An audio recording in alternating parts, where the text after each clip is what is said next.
শিক্ষাৰ্থীৰ বৌদ্ধিক বিকাশৰ লগতে বিজ্ঞান জনপ্ৰিয়কৰণ আৰু বিজ্ঞান মনস্কতা গঢ় দিয়াৰ উদ্দেশ্যে অসম বিজ্ঞান সমিতি যোৰহাট শাখাৰ উদ্যোগত তিনিদিনীয়াকৈ বিশিষ্ট বিজ্ঞানী ডক্টৰ যোগেন্দ্ৰনাথ বৰুৱা স্মৃতি ক্ষেত্ৰত বিস্তৃত কাৰ্যসূচীৰে প্ৰথম বাৰ্ষিক বিজ্ঞান মহোৎসৱৰ আয়োজন কৰা হৈছে।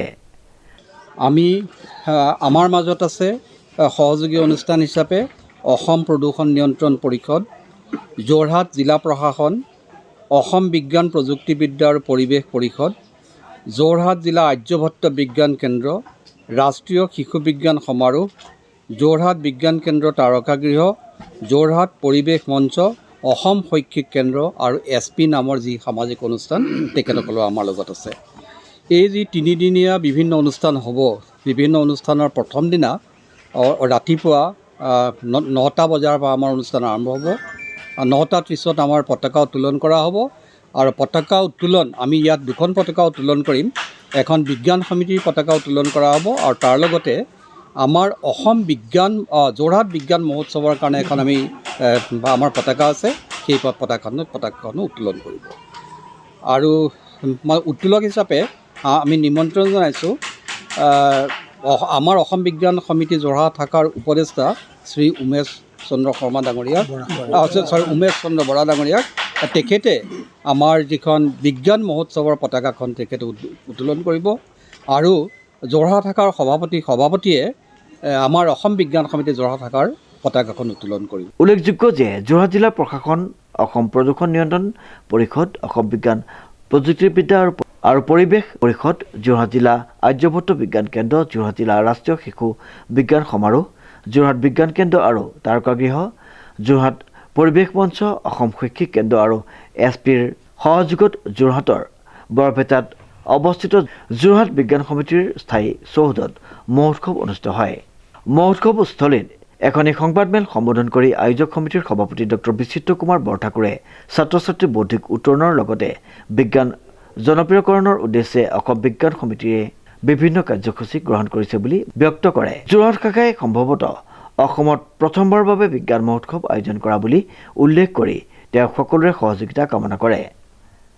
এই ক্ষেত্ৰত আমি উল্লেখ কৰিব খোজোঁ যে আমাৰ অসম বিজ্ঞান সমিতিৰ যোৰহাট শাখাৰ লগতে যোৰহাটৰ আটাইকেইটা প্ৰতিষ্ঠান ইতিমধ্যে উল্লেখ কৰা হৈছে। আটাইকেইটা বিজ্ঞানসেৱী প্ৰতিষ্ঠানে এখন পূৰ্ণাংগ আয়োজক সমিতি গঠন কৰি লোৱা হৈছিলে। পূৰ্ণাংগ আয়োজন সমিতিৰ সৰ্বসন্মত সিদ্ধান্তক্ৰমে আমি এখন কৰ্মসূচী আৰু লগতে এখন বাজেট প্ৰস্তুত কৰি আগবাঢ়িছোঁ আৰু প্ৰতিটো খোজতে আমি আমাৰ একোখনকৈ সভা অনুষ্ঠিত কৰি সেইমতে সিদ্ধান্ত লৈ নিজৰ যিবিলাক আমাৰ উপসমিতি, শক্তিশালী উপসমিতি প্ৰত্যেকখনে গঠন কৰি দিয়া হৈছিলে। সকলোৱে নিজৰ দায়িত্ব সুকলমে পালন কৰি আজি এই স্থানত উপনীত হৈছোঁহি আৰু আমি এতিয়া প্ৰত্যয় মানিছোঁ নিজেই যে আমাৰ এই আগন্তুক তিনিদিনীয়া যিখন যোৰহাট বিজ্ঞান মহোৎসৱ হ'ব সেইখন সুকলমে পাৰ হৈ যাব। তাৰ লগতে এটা কথা আমি জনাব খুজিছোঁ যে আমি এই বিজ্ঞান মহোৎসৱৰ আয়োজনৰ ক্ষেত্ৰত যাৰ ওচৰলৈকে যি কৰ্তৃপক্ষই নহওক কিয়, চৰকাৰী বেচৰকাৰী অনুষ্ঠান প্ৰতিষ্ঠান যি কৰ্তৃপক্ষৰ ওচৰলৈকে গৈছিলোঁ সকলোৰ পৰা সঁহাৰি লাভ কৰিছোঁ আৰু সেয়া আমাৰ বাবে অতি প্ৰয়োজনীয় বস্তু আছিল আৰু আমি সেইখিনি ক্ষেত্ৰত যথেষ্ট আশ্বস্ত হৈছোঁ। তাৰ লগতে জনাব খোজোঁ যে আমি এই যোৰহাট বিজ্ঞান মহোৎসৱৰ যোগেদি আমাৰ যি মূল টাৰ্গেট গ্ৰুপ বা লক্ষ্য ছাত্ৰ ছাত্ৰীসকলক বেছি লাভান্বিত কৰিবৰ কাৰণে এনেই চৰকাৰী বা বেচৰকাৰী পৰ্যায়ত বহু ধৰণৰ কাৰ্যসূচী বা অনুষ্ঠান হৈ থাকে, কিন্তু আমি ভাবিছোঁ সকলো বিজ্ঞানৰ প্ৰতিষ্ঠান, গৱেষণা প্ৰতিষ্ঠানক ইয়ালৈ আমন্ত্ৰণ কৰি আনি একে ঠাইতে সকলোখিনি উপলব্ধ হোৱাকৈ আয়োজন কৰিবলৈ চেষ্টা কৰিছোঁ আৰু আপোনালোকে দেখিবলৈ পাইছে সকলো আহি পেলাই ইয়াত যোগদান কৰিছেহি। আজিৰ তাৰিখতে সকলো আমাৰ যিখিনি বিপণী আছে বা যিখিনি প্ৰদৰ্শনী থলী আছে সকলোখিনি সাজু হৈ উঠিবলৈ আগবাঢ়িছে। আজি গধূলিৰ ভিতৰত সকলোখিনি শেষ হ'ব। আমি চেষ্টা কৰিছোঁ যাতে সকলো স্থানকে সামৰি আমাৰ ইতিমধ্যে সাংগঠনিক সম্পাদকে ক'লে যে কোনো স্থানে বাদ নপৰক, সকলো স্থানকে আমাৰ সীমিত পৰিবহণ ব্যৱস্থাৰে যাতে আমি সুবিধা প্ৰদান কৰিব পাৰোঁ তাৰ বাবে বিভিন্ন খণ্ডত ভাগ কৰি লৈছোঁ জিলাখনক আৰু সেইমতে আগবাঢ়ি আহি আমি এই অৱস্থাটো পাইছোঁহি। আৰু এইখিনিতে জনাব খোজোঁ যে আমাৰ যিসকল সদস্য আছে, আয়োজক সমিতিৰ সদস্য আছে, সকলোৱে এনেধৰণে আমাক কৰ্ণধাৰ সমিতিখনক এনেকুৱা ধৰণে সঁহাৰি আগবঢ়াইছে যে য'ত আমাৰ ক'ৰবাত উজুতি যদি খাইছোঁ আৰ্থিক দিশত, সেই দিশত আমাক সদায় আমাক পিছফালৰ পৰা আগবঢ়াই দিছে, যাতে কোনো নাটনি নহয়, অসুবিধা নহয়। আজিও আমাৰ এখন বৈঠক হৈ যায় আৰু এখন ৰিভিউ মিটিং আমি ক'ব পাৰোঁ। এই মিটিঙতো আমাৰ একেধৰণৰে আলোচনা হ'ল, যাতে আমাৰ যিখিনি